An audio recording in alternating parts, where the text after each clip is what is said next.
LPG supply को लेकर केंद्र सरकार ने बड़ा फैसला किया है। पेट्रोलियम मंत्रालय ने सभी राज्यों को चिट्ठी लिखकर कड़े निर्देश दिए हैं। केंद्र ने राज्यों का गैस आवंटन 20% बढ़ाने का फैसला किया है। सोमवार से राज्य का गैस आवंटन बढ़ेगा और साथ ही ये भी कहा गया है कि गैस का गलत इस्तेमाल न किया जाए। रेस्टोरेंट, ढाबे और होटल को प्राथमिकता दी जाए। सरकारी कैंटीन को भी राहत देने की बात कही गई है।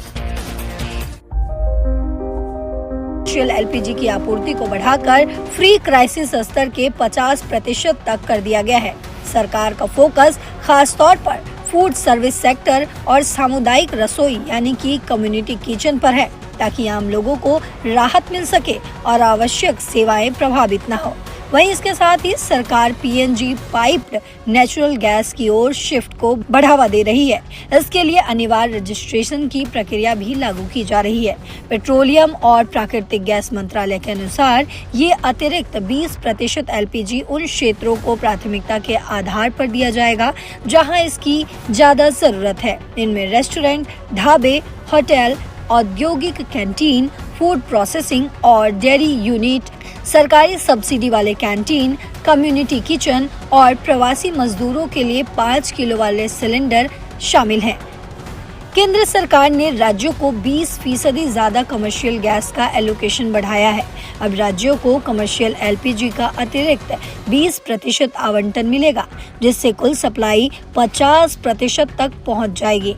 रेस्टोरेंट, होटल, ढाबे और इंडस्ट्री को प्राथमिकता दी जाएगी। वहीं एलपीजी लेने के लिए रजिस्ट्रेशन और पीएनजी के लिए आवेदन जरूरी माना गया है। मंत्रालय की ओर से कहा गया है कि 20 राज्यों और केंद्र शासित प्रदेशों ने केंद्र सरकार के दिशा निर्देशों के मुताबिक गैर घरेलू एलपीजी की सप्लाई के आदेश जारी कर दिए हैं। बाकी राज्यों में सार्वजनिक क्षेत्र की तेल कंपनियां कमर्शियल एलपीजी सिलेंडर उपलब्ध करा रही हैं।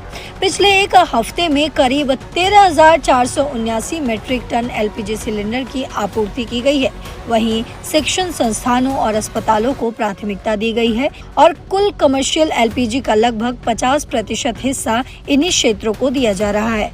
वहीं अगर बात करें एलपीजी की जमाखोरी और कालाबाजारी पर जो एक्शन लिया गया है उस पर, तो आपको बता दें कि एलपीजी की जमाखोरी और कालाबाजारी रोकने के लिए देश भर में लगातार छापेमारी की जा रही है। उत्तर प्रदेश से लेकर तेलंगाना से लेकर महाराष्ट्र समेत कई राज्यों में अब तक 3500 से ज्यादा छापे मारे गए हैं और करीब 1400 सिलेंडर भी जब्त किए गए हैं।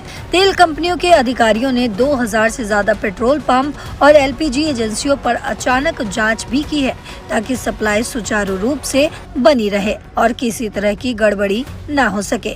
वहीं सरकार ने कहा है कि युद्ध जैसे हालात के बावजूद घरेलू एलपीजी और पीएनजी को सबसे ज्यादा प्राथमिकता दी जा रही है और साथ ही अस्पतालों और शिक्षण संस्थानों को भी प्राथमिकता दी गई है। तो ये बड़ी जानकारी सामने आई है एलपीजी गैस सिलेंडर को लेकर, जहां एनर्जी संकट के बीच सरकार ने ये बड़ा फैसला लिया है। जहां कमर्शियल गैस की सप्लाई लगातार बाधित हो रही थी, तो अब वहीं राज्यों को कमर्शियल गैस की सप्लाई 20% बढ़ा दी गई है। तो ये बड़ी जानकारी है एलपीजी क्राइसिस के बीच। इस पर जो कुछ भी तमाम अपडेट्स आएगा, एक बार फिर हम आपके सामने हाजिर होंगे तमाम अपडेट्स के साथ। अब तक देश और दुनिया की बाकी खबरों के लिए देखते रहिए दैनिक जागरण।